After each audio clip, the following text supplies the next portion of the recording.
वास्तु के हिसाब से मैं आज आपको कुछ महत्वपूर्ण बातें बताने के लिए जा रहा हूं। आप इस वीडियो में बने रहिए और इस वीडियो को अंत तक जरूर देखिएगा। आज मैं इस वीडियो में आपको 4 तरह की ऐसी चीज़ें बताऊंगा वास्तु के हिसाब से, जो उसको आप कर देते हैं तो किसी भी प्रकार का दोष अगर आपके घर में है तो वो दूर हो जाएगा और भगवान ठाकुर जी की कृपा आप पर बन जाएगी। आपका घर घर नहीं रहेगा, वो मंदिर बन जाएगा। 4 बातें केवल आप हमारा ध्यान से समझ लेते हैं तब।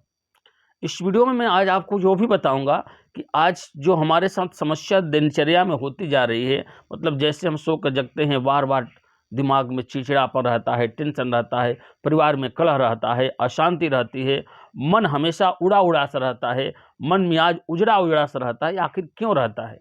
ये घर का प्रभाव है, ये वास्तु का प्रभाव है।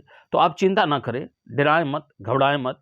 आज मैं जो 4 चीज़ आपको बताने के लिए जा रहा हूँ, इसको आप कर लेते हैं ना, तो आपके घर में चाहे कितना भी परेशानियां हो, वास्तु के हिसाब से वो दूर हो जाएगी। क्योंकि वास्तु पुरुष जो हैं भगवान कुबेर के पुत्र कहे जाते हैं और कुबेर जो हैं भगवान शंकर के बहुत मुख्य पार्षदों में से एक हैं। और वास्तु का इतना बड़ा प्रभाव है कि वास्तु अगर सही ना हो तो धन कितना भी हम कमाएं, घर में पहुंचने के बाद टेंशन, कलह और अशांति जैसा ही माहौल बना रहता है। तो उसके हिसाब से आज आप समझिए, मैं 4 चीज़ आपको बताने के लिए जा रहा हूं। सबसे पहला चीज़, आप अगर चाहते हैं कि हमारे घर में वास्तु सही से रहे तो आपको अपने घर में एक शंख रखना बहुत ही जरूरी है। ध्यान दीजिए, शंख। और शंख को कभी खाली नहीं छोड़ा जाता है। शंख पर तुलसी का एक पत्र जरूर रखिएगा। और ध्यान रखिए, शंख आपके घर में उत्तर और पूर्व दिशा में होना चाहिए।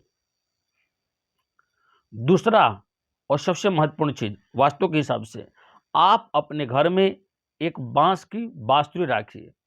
बांस की बांसुरी, सिकंदर के गुरु ने भी कहा था कि वहां से एक भारत में अगर तुम जा रहे हो ना तो एक बांस की बांसुरी भी लेकर आना, जिसे बजाकर हम भी देखेंगे कैसा राग है मस्ताना। तो आपके घर में एक बांस की बांसुरी होना बहुत ही आवश्यक है। बांस की बांसुरी घर में रहती है तो वास्तु का आधा मतलब 50% समस्याओं का समाधान हो जाता है। तो बांस की बांसुरी रखिए। और ध्यान रखिए, बांस की बांसुरी आपके घर में पश्चिम दिशा में हो या मुख्य मार्ग पर, मुख्य दरवाजे के समीप हो, ऊपर लगा दीजिए, तख्त पर लगा दीजिए, लेकिन बांस की बांसुरी होनी चाहिए। तीसरा, आपके घर में ध्यान से समझने का चीज है, आपके घर में मोर पंख होना चाहिए। आपको लगता है कि मेरे यहाँ वास्तु सही नहीं है, तो आप अपने घर में मोर का 7 गो पंख रखिए और मोर पंख सदैव पश्चिम दिशा में रखिए। ठीक है, पश्चिम दिशा में रखिए।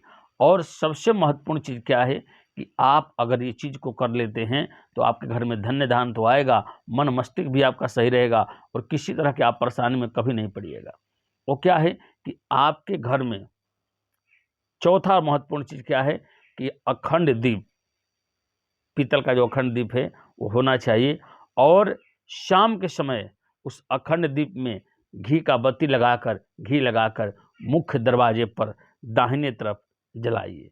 इससे क्या होगा ना, इतना आप कर लेते हैं ना तो आपको और बहुत कुछ करने की आवश्यकता नहीं है और आपके घर में वास्तु दोष होगा तो भी समाप्त हो जाएगा। और साथ ही आपके घर में धन्य धान्य की वृद्धि होगी, मन फ्रेश रहेगा, बुद्धि सही रूप से काम करेगी, परिवार से अशांति दूर हो जाएगी, बाल बच्चे की उन्नति होगी और घर परिवार दोनों सही रहेगा। तो आप भी हंसते और खेलते और मस्त रहिएगा। तो हमारी जानकारी कैसी लगी कमेंट में आप अपना राय जरूर दीजिएगा और इस वीडियो को और भी आगे तक शेयर कीजिए। हमारे चैनल को अगर आप सब्सक्राइब नहीं किए हैं तो करा लीजिए। बहुत बहुत धन्यवाद। जय श्रीमन नारायण, जय श्रीमन नारायण।